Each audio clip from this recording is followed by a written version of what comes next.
Before we get going, for the new viewers, my name is Brando, founder of Brandlux Media. We are an e-commerce growth agency specialized in paid advertising, content creation, email marketing, and conversion rate optimization. If you're looking for a growth partner and you want a free audit, feel free to book a call down below. Now let's get going. In this video, I'm going to talk about the exact 3 reasons and finally the truth on why most brands are not able to scale past $3, $4, $500,000 per month. And it's, I've been able to work with over 100 and work and consult with over 100 plus e-commerce brands, and I've recognized certain patterns. These 3 things that I'm going to cover in this video are absolutely detrimental towards making sure that you actually break through $500,000 a month. Now, to get going, I'm going to show you one of our clients to see what is actually possible to achieve when you work on these 3 simple aspects, and then I'm going to show you a quick diagram to go over these aspects individually so you understand the principles that I'm talking about. Okay, with no further ado, let's get right into the video.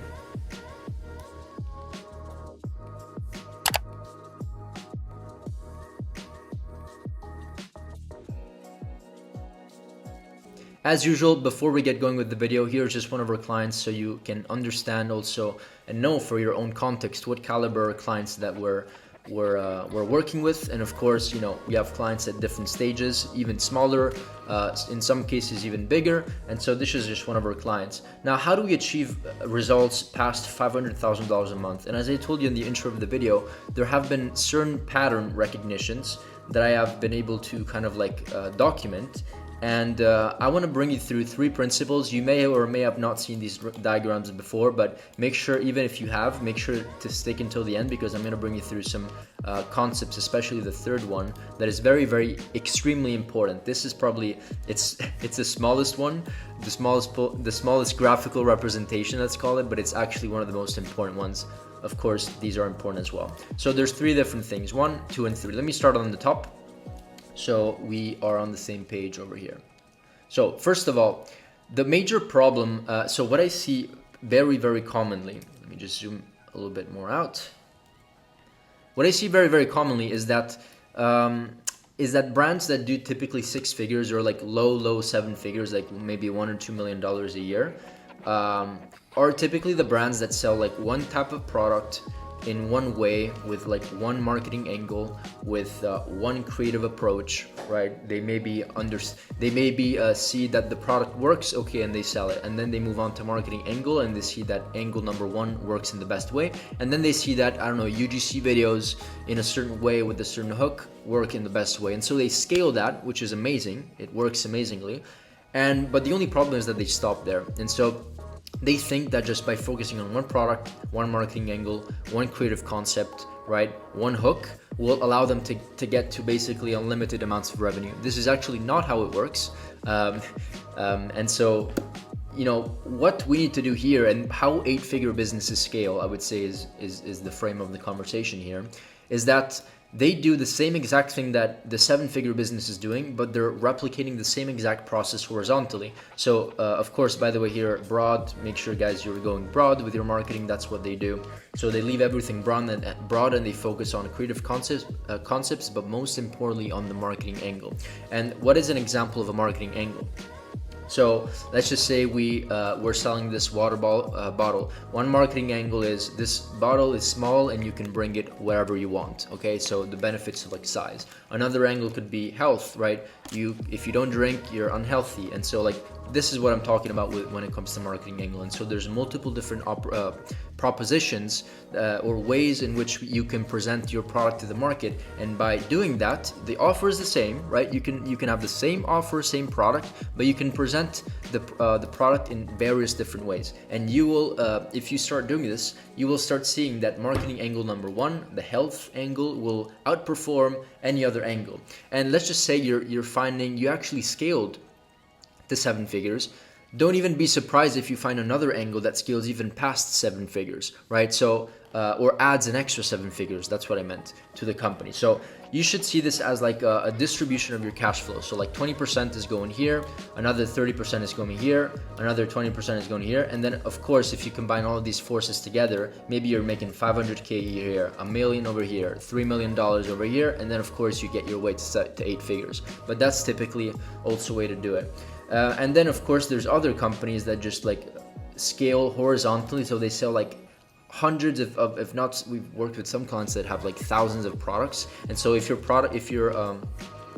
business is like only product focused, meaning that you scale horizontally and you have like hundreds of thousands of SKUs or whatever, maybe you're like in home decor, you can actually scale horizontally and maybe like focus a little less on like the marketing angle. For example, you find one way to promote a product, it works, you keep pushing it, and then you just focus on the next product. I understand that, but we've actually had funny story, we've had a home decor client, and so what ends up happening is that even if they have a lot of products, you'll see that the top performing products are like between 5 and 10, right? It's unlikely that there's like 200 winning products running at the same time.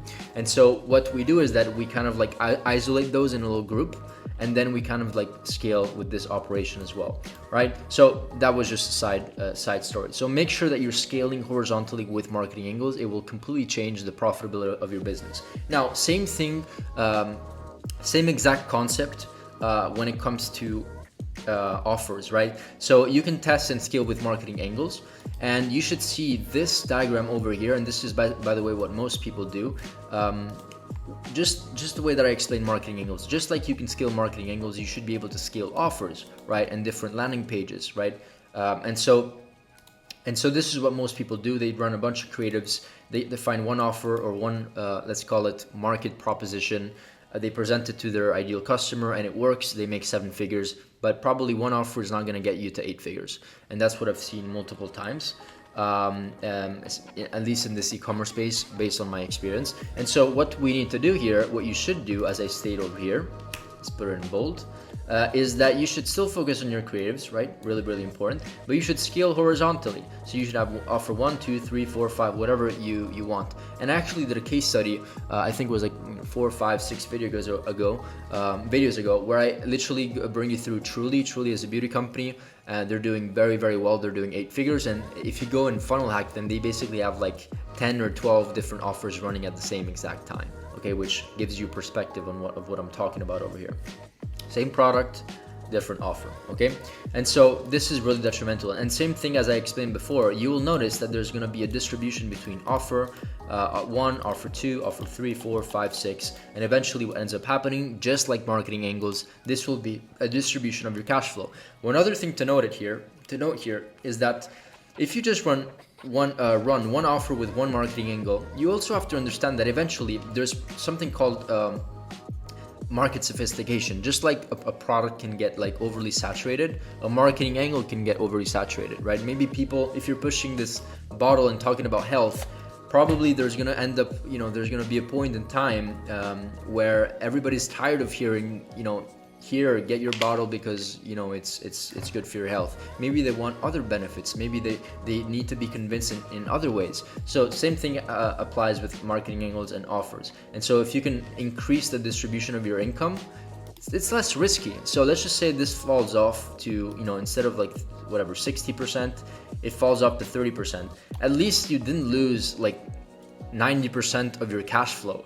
Right? Imagine just relying on one offer or one marketing angle or one product, same thing. And like after 6 months of doing very well, it just goes down and you're just not really profitable and like boom, it goes down. At least you have 5 or 6 or other cash flowing opportunities that are running on the back end. And as you start and as you test other offers that, eventually go back up, at least you have other distributions over here. So hopefully this makes sense. So make sure to test marketing angles and make sure to test different offers. But before you do all of this, you need to understand even almost, I would say, a more important principle, and which is why I'm really hoping that you're sticking here until the end. Understanding levels of prioritization. If you understand how to prioritize your testing, you are 100 steps ahead. And I have 2 scenarios here.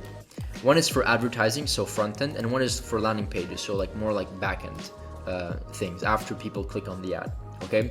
And so this is kind of like a flow that works very well for us. And I'll give you an example. Let me first tell you what most companies do and why they spend so much time and resources trying to figure out what works.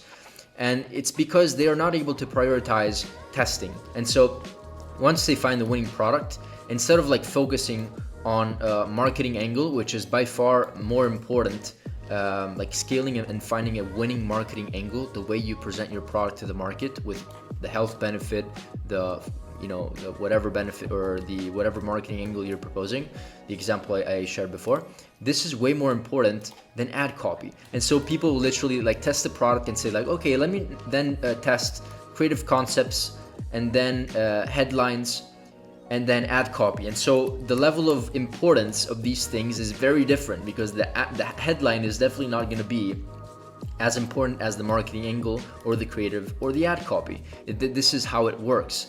And one other things they do is that they test the marketing angle and the creative concept and the ad copy at the same time. And so they're not able to understand, and maybe it works, right? But then they're not able to understand what was the one variant or variable that actually got them to that level, right? So understanding levels of prioritization is really, really important. So this is an example for advertising. So the most important thing here initially is the product, of course, making sure you sell a product that you know is in demand and people want.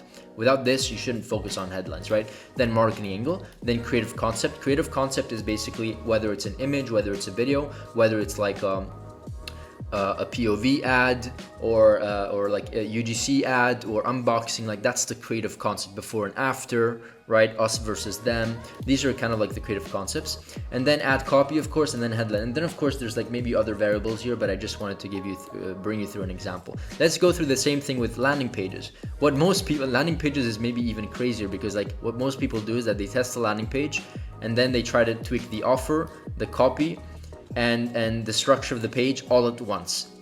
Literally all at once. And I also can understand why. It's because like they're impatient, people are impatient, they want to see, like, they have so many ideas going in their mind. But making sure that you're responsible with like how you prioritize and choose what to test one variable at a time is really important. An example here is that the marketing angle for a landing page is really important. So what is the landing page actually about? Is it about marketing angle 1, 2, 3, or 4? This is going to be the foundation. Next thing you should focus on over here for landing pages example is the offer, because the offer, if you change an offer, it can drastically increase the conversion rate and the average order value. I've seen scenarios where we have the same exact page, same exact angle, but we switch the offer, making it better or improving upon it, and the conversion rate goes from 1% to 2%, just like that. Or you get my point, right? So this is, the reality is that offer, as much as like copywriting is really important, like if you're a great copywriter, you can convert more people, but the way you present your offer is going to be more important and will allow you to see like more fluctuations of results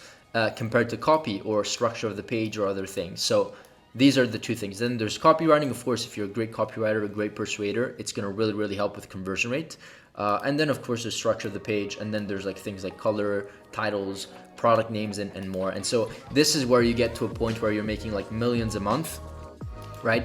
And then all you have to like start worrying about is that that all these things are proven, and now you just start tweaking like product titles or the way that you name your product or colors, and you will see like 0.1% increase in conversion rate, but that 0.1% increase in conversion rate is actually an extra like $50,000 a month or $70,000 a month. So you get my point.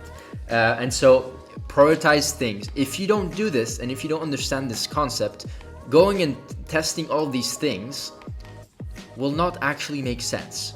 It will not. So you need to understand how to prioritize your testing before testing. If you don't know how to test and prioritize things, you should not actually test in the first place. It doesn't actually make sense.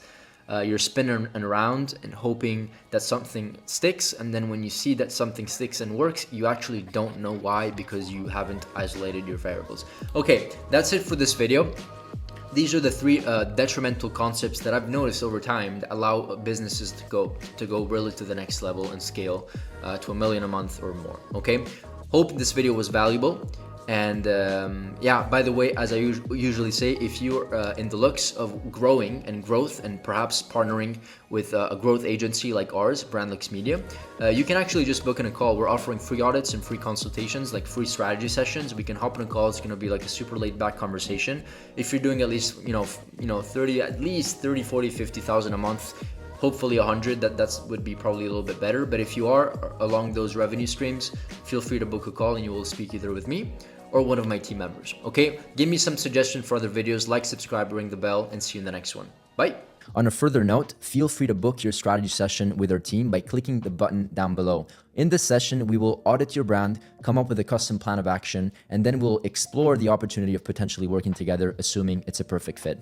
Thank you so much for taking the time to watch this video. It means a lot, and hopefully see you on the other side.